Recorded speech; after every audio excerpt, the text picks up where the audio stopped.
Salut la famille, parlons un peu du match du Real Madrid qui a fini 5-1 en faveur du Real. Le match a fini 5-1 et là il faut dire la vérité, ce n'était pas un petit match, c'était un grand match. Quand tu regardes le score, tu te dis ah ça, le Real a joué parce que ça faisait longtemps ils n'ont plus joué comme ça. Déjà dans le jeu c'était simple, bien calme, ils se précipitaient pas. Ce que j'ai aimé dans ce match c'est le collectif, quand un match l'autre couvre et ça c'est un vrai jeu d'équipe. Derrière c'était sécurisé, pas trop d'erreurs, ils relançaient propre, on sentait que l'équipe était en confiance. Devant aussi ça jouait beaucoup, ça faisait des appels, ça tirait beaucoup. 5-1 c'était pas un hasard, c'était pas la chance, c'est parce que l'équipe jouait très bien.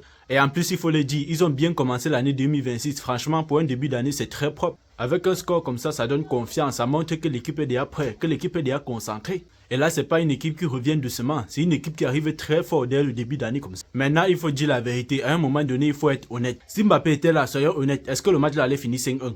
Moi, je suis pas sûr. C'est vrai, peut-être le Real allait gagner. Mais 5-1, là, il faut quand même réfléchir. Mbappé, c'est un grand joueur, oui. Quand il est là, beaucoup de ballons passent par lui. Le jeu change un peu, ce n'est pas mauvais, mais c'est pas pareil. Là, ça Mbappé, le Real a joué plus collectif, le ballon circulait partout, personne ne forçait, personne ne voulait briller seul. Et franchement, ça les a fait du bien. On dirait une équipe libérée, une équipe tranquille, une équipe qui joue sans pression. Vous me regardez un peu les anciens matchs. Combien de fois le Real faisait les 1-0, gagnait difficilement ou faisait même des matchs nuls. Ça faisait longtemps qu'on n'avait pas vu un match aussi large. 5-1, ça veut dire quelque chose, ça veut dire que l'équipe est en forme. Ils jouaient comme si rien ne les bloquait, comme si tout était facile, comme si chacun dans l'équipe avait quelque chose à faire. Donc là oui, il faut applaudir, il faut apprécier ce match parce que c'est pas tous les jours qu'on voit ce genre de match. Après ça, attention, je ne dis pas que Mbappé est le problème du Real, pas du tout. C'est vrai, c'est un grand joueur. Mais ce match montre une chose, le Real peut très bien jouer sans dépendre d'un joueur et ça c'est une bonne chose pour l'année 2020. Franchement, le match du Real c'était un bon match, un très bon match même, un match à apprécier.